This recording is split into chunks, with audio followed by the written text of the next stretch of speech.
Hello guys, I got the Leatherman Skeletool CX.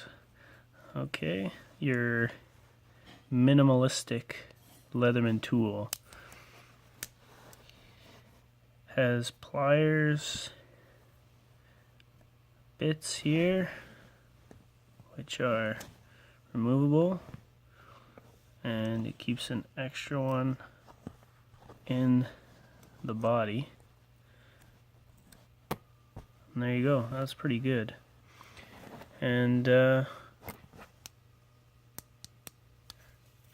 you have on the outside access a 154 cm steel blade,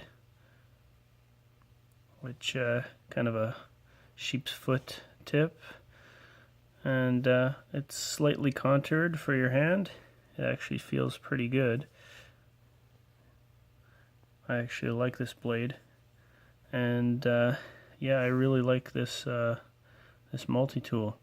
I carry it almost every day, and if you're someone that carries a full-size Leatherman and you find yourself using most of the tools on it or multiple tools, then that's good. But if you find yourself just needing some pliers, a knife, maybe, you know, a Phillips, a flathead, this has it, and it's a heck of a lot lighter. For me, it comes with a pocket clip, but I actually took it off and I just carry it on my belt, which I forgot to mention. Here's a bottle opener.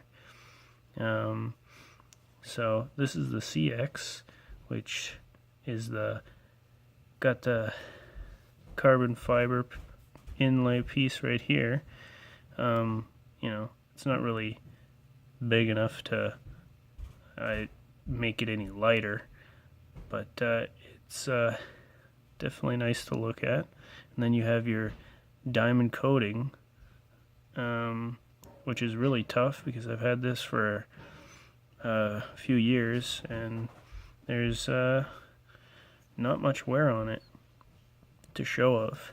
And then the other big difference to the regular Skeletool is the blade.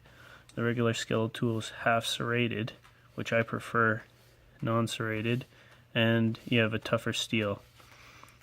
Now, if you're hearing any noises, those are my two dogs, so don't mind them.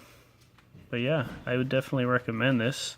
It's very light, and if you like Leatherman, or if you're looking for something a lot lighter than the full-size tools, you'll really like this. Alright, have a good one.